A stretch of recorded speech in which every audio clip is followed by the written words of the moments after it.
Всем привет, меня зовут Кирилл, и вы на канале FreeCraft Свободное ремесло. В этом видео я вам хочу показать и немного рассказать о том, как можно в условиях даже небольшой домашней мастерской делать хорошую и качественную мебель, и при этом использовать вполне себе доступный и недорогой инструмент. Как вы поняли с картинки к видео, изготавливать я буду шкаф.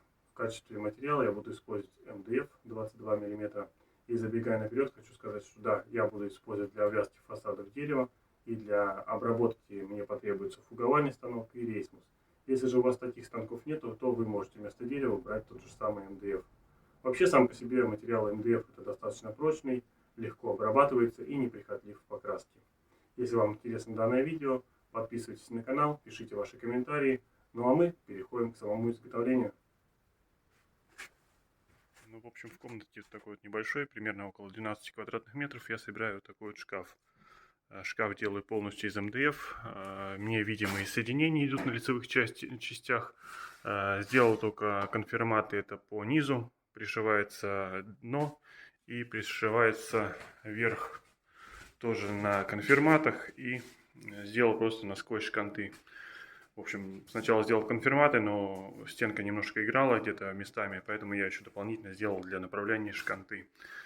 В общем, делалось все очень просто. Для изготовления использовал вот такую вот обычную дисковую пилу и фрезерный станок ручной. В общем, делалось все это, напиливались заготовки с помощью дисковой пилы, а далее я делал с помощью такой обычной алюминиевый такой профиль, я его использовал в качестве направляющей. В общем, крепил его к неровному краю МДФ и с помощью фрезера и копировальной фрезы с подшипником я его выравнивал, этот край. В общем, я выравнивал так все края, то есть ловил ровные углы, чтобы были 90 градусов. И с помощью фрезера, в общем, я все эти детали изготавливал. В общем, делал я соединение, как я сказал, на мини-фиксы с помощью вот такого вот кондуктора. То есть обычный китайский кондуктор с Алиэкспресса был куплен давным-давно у меня уже. И очень и очень выручает меня в изготовлении различной мебели. Будь то кровати, шкафы, тумбы, комоды, то есть хоть что можно с ним сделать. Все делалось то есть вручную, я обычным шуруповертом сверлил, закручивал. То есть здесь у меня получается отверстие под сам штырь идет, который вкручивается в стенку. А вот здесь у меня идет на этой стороне вот такое вот чуть больше отверстие, 15 мм. Это под сам эксцентрик. То есть все сверлится, все сходится, все прекрасно. В общем, там у меня уже напилена сейчас задняя стенка. Его надо будет шкаф этот перевернуть. Как говорится, поставить на ноги и поймать диагонали, пришить заднюю стенку. В общем, здесь у меня идет ниша, будет под 2 ящика. Ящики у меня уже тоже готовы. Я их сделал также из МДФ. Не стал заморачиваться с деревом. Сделал с МДФ, чтобы было быстрее.